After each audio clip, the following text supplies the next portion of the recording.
이번 주에 코팅하러 갔다가 사장님하고 이런저런 대화를 하다가 대략 알고 있지만은 문방구가 장사가 좀 어때요? 물어보니까 요새는 장사가 잘 안 돼요. 열어놔서 그냥 장사를 하지요. 그러면서 얘기를 하는 게 뭐냐 하면 요새 학생들이 태블릿 PC 그걸 가지고 이제 학교가 하고 학교에서 문방구 이 제품들이 나오고 살 일이 없다는 거예요. 그러면서도 옛날에는 이제 그분이 하는 얘기가 옛날에는 이 문방구 이렇게 볼펜 쫙 있잖아요. 볼펜이 있는데 사장님 말이 그거예요. 옛날에는 이거 얼마 이거 막 찍지 않아도 알았다는 거예요. 그러면서 하시는 말씀이 뭐냐면 요새 애들이 볼펜을 안 산다는 거예요. 다시 말하면 글을 안 쓴다는 얘기예요. 그러면서 그 사장님이 하는 말이 뭐냐면 아이들이 글을 안 쓰니까 여기가 죽는다는 거예요. 뇌가. 스마트폰, 태블릿 PC 이거 많이 하면요 여기가 죽어요. 책이 안 팔린다고 그러잖아요. 그 말은 사람은 쓰고 생각하고 해야 뇌가 자꾸 활성화가 되면 개발이 되고 되는데 저와 여러분들도 스마트폰 쓰니까 전화번호 안 외우잖아요. 전화번호 몰라. 안 보면은 몰라. 우리도 그만큼 퇴화가 되는 거예요. 그러니 요새 아이들은 컴퓨터, 태블릿 PC, 스마트폰 쓰면서 그분이 하는 말이요. 뇌가 죽어가지고 세상이 점점점 이상해진다는 거예요. 무엇을 생각하느냐? 내가 생각하고 있는 그 생각이요. 생각과 마음 속에 내가 무엇을 집중하느냐? 그러면 우리 안에 그게 각인이 돼요. 무엇을 보느냐? 그게 각인이 되는 거거든요. 그런데 요새는 우리 아이들에게 태블릿 PC, 스마트폰, 여러분 가끔 식당에 가보면 어린아이 와가지고 막 시끄럽게 떠드니까 그 앞에다가 뽀로로, 뽀로로 틀어주고 이렇게 가만히 있으면 아이가 그냥 지들군 듯이 가만히 있는, 어? 그런 어떤, 가족들, 그런 현상들 여러분 보셨지요? 어. 그런 모습들이 있거든요. 그 말은 뭐냐 하면 사람들이 머리를 안 쓰는 거예요. 생각을 안 하는 거예요.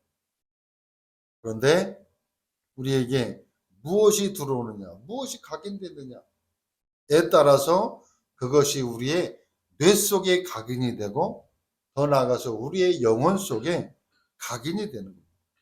그래서 우리 안에 각인된 그것이 결국은 뭐냐? 우리가 보고 경험하고 체험한 이로 들어온 것들이 결국은 뭐냐? 우리의 미래가 됩니다. 그러면 아까 말했던 것처럼 요새 초등학생들, 유치원생들 머리 안 쓰고 그렇게 하면 어떻게 돼요? 미래는 분명한 답이 나오잖아요. 그러면서 그분이 하는 말이 세상이 온통 이상해요. 저와 여러분이 말씀을 통해서 확인하고 메시지하고 현장에서 확인합니다만 사람들이요 정신 문제로 고통당하는 사람들이 앞으로 그럼 우리의 어린 후대부터 그런 문제 속에 고통당하는 이런 현실이 사회 현상화되어지면 어떤 문제들이 많이 있겠느냐. 오늘 본문의 말씀은 마태복음 21장 28절로 32절에 두 아들 비유라. 그 앞에 무슨 얘기가 나왔어요? 지난주에 권위에 대해서 예수님이 성전에서 성전 청소를 하시면서 상을 엎으시고 성전 회복을 말씀하시면서 당신이 무슨 권세로 이렇게 하느냐. 그것을 이어서 지금 말씀하시는 거예요. 두 아들 비유가 있는데 큰 아들에게는 뭐요? 포도원에 가서 일해라. 싫습니다. 그러고는 가지 않았어요. 둘째 아들에게도 또 포도원에 가서 일해라. 싫어요. 그렇게 말했다가 뉘우치고 포도원에 간 두 아들의 이 비유를 통해서 맏아들은 누구를 비유하는 거냐? 유대인들을 지금 말씀하십니다. 다시 말하면 바리새인들, 서기관들, 제사장들 하나님의 말씀을 가지고 하나님의 일을 맡아보는 사람들에게 포도원에 가서 일하라 그러니까 싫습니다. 안 가요. 다시 말하면 하나님의 말씀을 받은 하나님의 언약의 백성이 하나님의 말씀에 순종하지 않는 거거든요. 그러나 둘째, 뉘우치고 한마디로 말하면 세리와 창녀들, 그때 당시에 또 이방인들, 선택받지 못한 자들이지만은 회개하고 돌이켜서 포도원에 가서 일했던 둘째.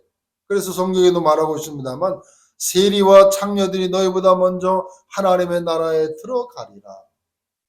이 비유를 지금 말씀하고 있는 것입니다. 그래서 이 두 아들 비유를 통해서 오늘 우리에게 주시는 하나님의 음성을 들어야 돼요. 여러분, 아까도 서론에서 말씀을 드렸습니다만 우리가 이 땅에 왜 영적인 문제들이 더 많이 일어나고 있는지 알 수 없는 일들이 우리 주변에는 너무나 많이 일어나고 있습니다. 여러분, 미국이 선진국 아닙니까? 아시아에서는 일본이 선진국 아닙니까? 우리나라보다도 잘 살지만은 그런데 유럽, 미국, 일본 이렇게 가만히 보면 우리보다도 잘 사는데 이상한 일들이 많이 일어나고 있다. 더 나아가서 전 세계적으로 영적으로 어려움을 당하는 사람들이 많아지고 있습니다. 우리가 가보지 않고 뉴스나 기사로만 간간히 봅니다만 유럽 같은 경우는요. 앞으로 우리나라도 그렇게 될 것 같은데 동성애, 또 마약, 중독, 또 이상한 일들, 영적인 문제들이 너무나 많이 일어나고 있습니다. 우리나라도 지금 이제 일어나는 그런 추세 속에 있습니다만 이런 일들을 통해서 영적으로 어려움을 많이 당하는 일과 사건들이 많이 일어난다. 그 이유가 뭐냐 그 말이에요. 오늘 예수님께서 비유로 알아듣기 쉽게 설명하고 계시다. 한마디로 말하면 복음에 불순종하기 때문에 영적인 문제들이 올 수밖에 없다는 겁니다. 다시 말하면 복음에 불순종한 것과 순종한 것의 차이가 이만큼 어마어마하게 앞으로 일어난다는 거예요. 성경은 복음을 받은 자와 복음을 받지 않은 자에 대해서 설명하고 있다. 성경을 우리가 말씀을 보면 구약 같은 경우에는 믿음의 사람과 불신앙의 사람, 믿음의 사람의 결과와 말씀을 믿고 따라갔던 사람들의 결과들이 어땠는지, 때로는 말씀을 믿고 따라갔던 자들의 삶이 실패처럼 보이고 고난당하고 어려움당해서 인간적인 눈으로 바라보면 실패했구나, 어려움 당했구나. 그러나 그들의 궁극적인 모습을 바라보면 그렇지 않았다는 사실. 세상 사람들은 하나님 주시는 이 복음에 불순종하고 있다는 사실. 복음을 받지 않는 자는 중요한 사실을 몰라가지고 안 믿는 경우도 있다. 우리가 앞으로 이제 캠프를 통해서 현장에서 우리와 관계된 사람들 속에 그들이 교회 나오는 것이 목적이 아니라 왜 인간은 하나님 만나지 않으면 안 되는지, 그리고 영적인 문제들이 왜 왔는지, 근본 원인이 뭔지, 이거를 캠프하면서 만남 속에서 이렇게 설명하고 말할 것인데, 많은 사람들이 복음을 받지 않는 자들이 있는데 그들이 왜 안 받느냐? 중요한 사실을 몰라서, 중요한 것을 몰라서. 많은 사람들이 착각을 하죠. 교회를 다니면 뭐를 안 해야 되고 뭘 안 해야 되고 뭘 안 해야 되고 어떻게 해야 되고 어떻게 되고, 그거는요 중요한 것이 아니에요. 그거는 2차, 3차인데 중요한 거는 모르고 격가지를 자꾸 알아가지고 교회는 이래야 된다 저래야 된다, 제약이 많아요.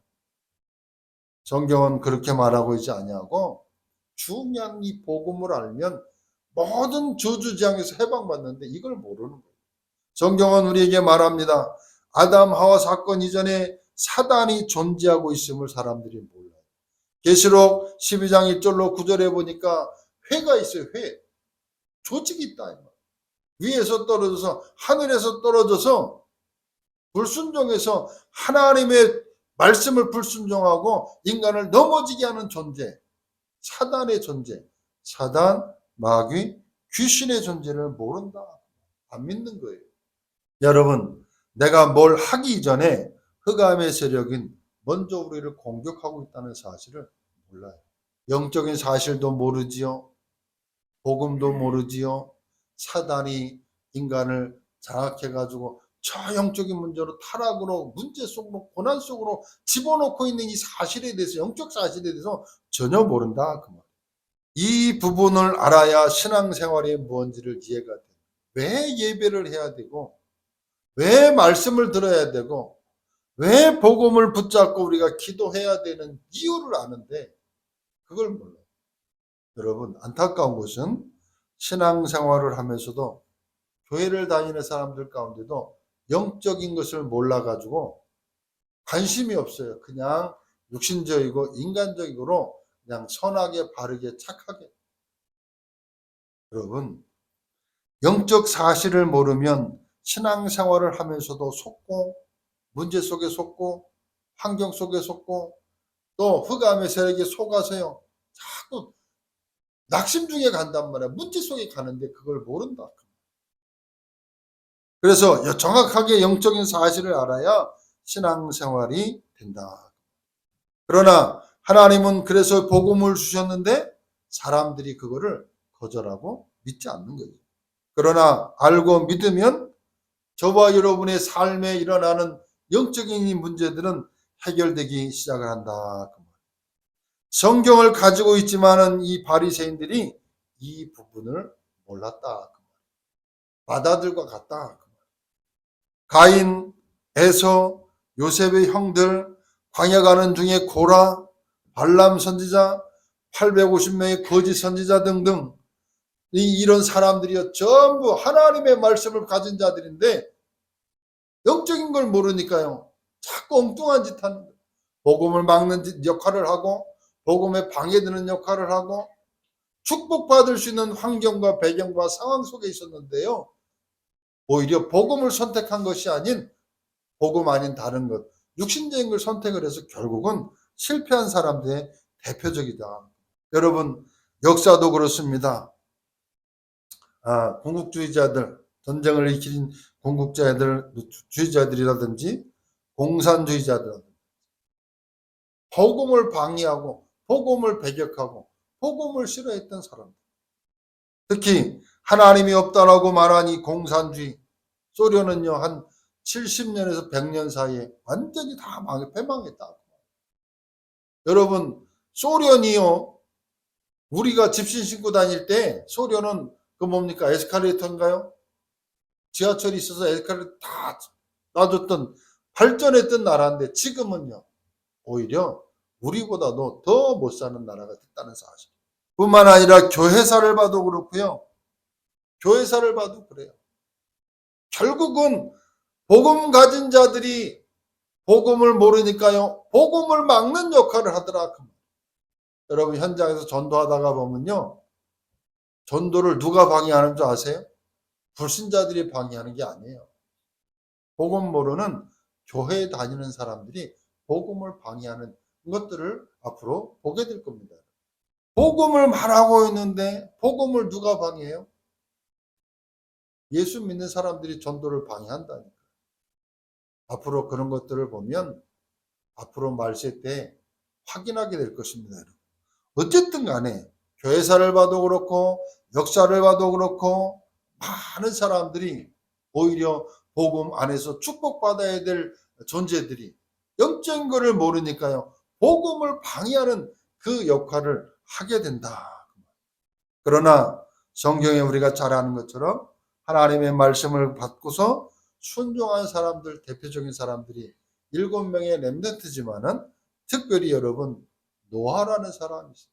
노아에게 하나님이 언약을 주시고 그 언약을 붙잡고 노아가요 120년 동안 방주를 짓습니다. 쉽지 않죠. 사람이 일심 전심 지속한다라고 하는 게 참 어려워요. 사람이요 마음을 심지를 굳게 말씀에 깊이 뿌리를 내리고 일심전심 지속한다라고 하는 게 쉽지 않습니다. 흑암이 흔듭니다. 어떻게 해요?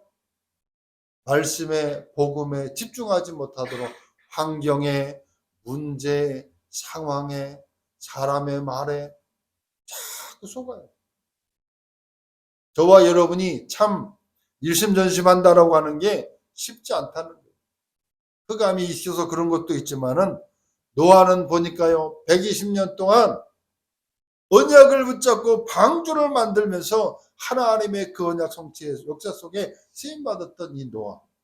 또 다윗이라고 하는 인물이 있다.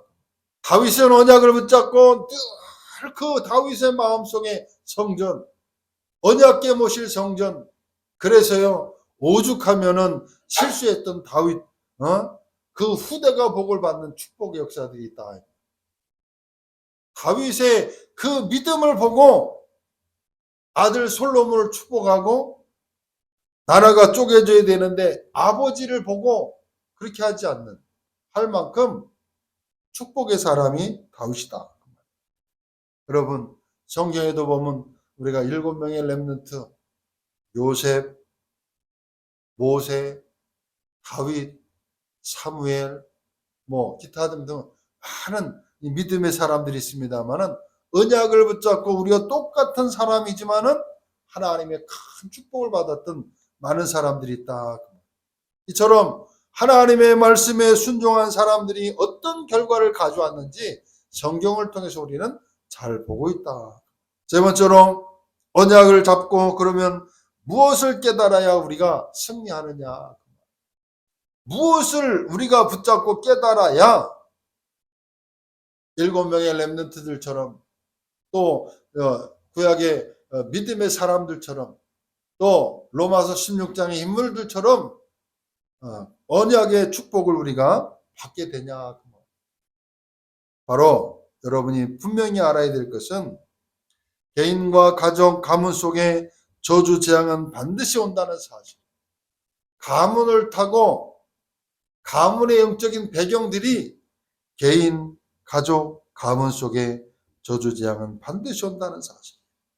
여러분, 우리가 이미 태어나기 전에 어디를 가기 전에 무엇을 하기 전에 이미 흑암의 세력은 앞서 움직이고 있다는 사실을 아셔야 돼요.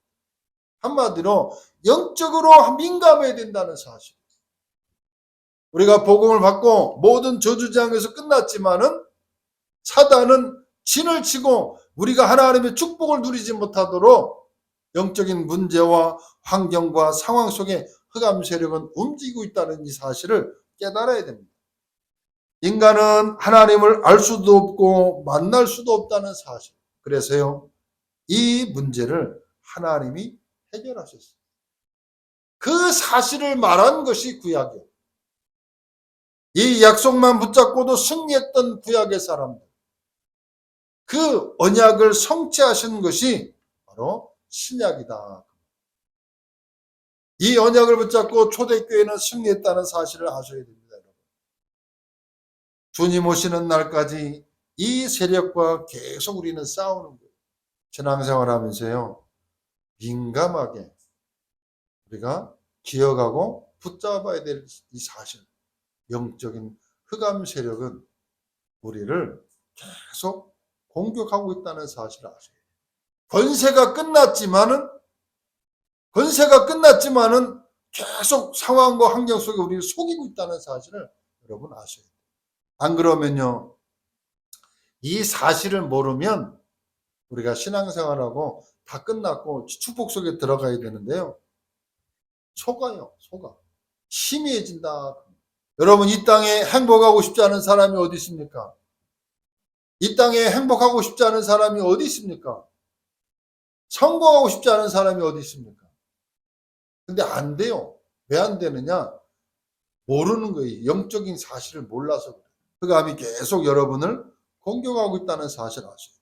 그리고 역사 속에 이것이 계속 반복되고 있다는 사실. 특별히 성경의 역사를, 교회사를 바라보면 여러분 우리가 정확히 알 수 있다. 초대교회가 언약을 심해지고 놓쳐가니까 어떻게 됩니까? 평안해지고 안정되니까 어떻게 돼요? 중세교회가 된 거예요. 중세교회가 타락함으로 개혁교회가 나왔습니다. 개혁교회가 나왔는데 개혁교회가 이제 평안해지니까 어떻게 됩니까? 교단화되어진다. 교권화되어진다. 그 말. 여러분 우리가 날마다 긴장하라고 하는 것은 아니지만은 우리의 마음과 생각을요 항상 복음에 집중하면서 영적인 비밀을 붙잡고 인도받으면서 하나님의 말씀의 인도를 잘 받아야 돼요. 항상 깨어 있어야 되는 거예요. 우리가 이것을 자꾸 모르면 또 신앙생활하면서 자꾸 현장의 문제, 환경의 문제, 또 내 삶의 문제 속에 매이고 속게 되는 겁니다. 얽매여 들어가는 겁니다. 복음을 반복해서 뿌리 내려야 되는데 그것을 못하도록 사단은요 자꾸 속인다는 사실. 그래서 우리가 예배할 때마다, 그래서 우리가 예배 때마다 항상 말씀을 통해서요 구원받은 자 그리스도의 비밀을 계속 누리면서 우리의 신앙을 일심전심 지속하는 겁니다. 여러분 잘하는 걸 말하는 거 아닙니까? 대단한 걸 말하는 게 아니다 그 말이에요. 일심전심 지속이. 우리가 일심전심 지속하면서 뭐 하는 거예요? 영적 싸움. 영적인 싸움을 계속하는 겁니다. 신앙생활하면서 문제가 자꾸 오면 왜 그러지? 왜 그러지? 그러면서 어떻게 해요? 갈등이에요, 갈등. 갈등할 때 누가 틈을 타는 거예요? 흑암, 사단이 틈을 타는 거예요. 그래서 문제 속에 뭐가 있다? 답이 있다. 갈등 속에 뭐가 있다? 갱신해. 위기 속에 뭐가 있다? 기회다. 이게 응답인데 반대로 봐야 되거든요. 영적인 눈으로 봐야 되거든요. 근데 자꾸 우리는 뭐냐? 육신의 눈을 가지고 그 환경을 바라보니까 해석이 틀려지는 거예요. 그래서 자꾸 속는다. 그 말. 그래서 우리가 복음에 깊이 뿌리를 내리면서 우리가 말씀에 깊이 뿌리 내려야 된다. 여러분 내가 받은 이 복음을 지금 이대로 지속할 수 있다라고 하면 하나님은 반드시 여러분에게 응답하시고 승리케 하신다. 대부분 복음 받고도 흑암 세력 쪽으로 자꾸 갑니다. 현실 문제와 타협하게 됩니다. 상황에 속습니다. 문제에 속습니다. 갈등에 속습니다. 그래서 자꾸 가는 거예요. 그래서 오늘 주님이 이 말씀을 하고 있는 겁니다. 오늘 저와 여러분이 결론적으로 언약을 잡은 자와 언약을 놓친 자의 결과는요, 성경에 보니까 분명히 나와 있다는 사실. 문제 속에서도 언약을 놓치지 않은 자의 결과는 나와 있어요. 그러나 언약을 받아놓고도 언약을 잡은 자인데 환경에 속아서 뒤로 물러갈 때 그 어떤 결과들이 나왔는지 나온다. 언약을 놓친 유대인들은 후대가 재앙을 만나서 2000년 동안 유리방황하는 엄청난 재앙을 만났다는 사실. 유대인들이 누구요? 하나님의 선택을 받은 민족 아닙니까? 맏아들이요, 맏아들. 그런데 그것을요, 놓침으로 인해서요, 후대가 큰 재앙을 7번 만났고요. 2000년 동안 유리방황하는 그 후대가 됐다는 사실. 늘 누림 속에 행복하셔야 돼요. 그리고 그 언약을 붙잡고 일심 전심 지속하는 가운데 하나님의 큰 응답을 받고 축복을 누리는 저와 여러분 되시기를 주의 이름으로 축복합니다. 기도합니다. 하나님 감사합니다. 우리의 삶을 돌이켜 하나님의 말씀 속으로 언약 속으로 들어가는 것이 행복이요 기쁨이 되도록 하나님의 축복에 주옵소서. 하나님 문제와 환경과 상황에 속지 아니하도록 하나님 성령으로 우리의 마음과 생각을 지키시고 인도해 주옵소서. 예수 그리스도의 이름으로 기도하옵나이다. 아멘.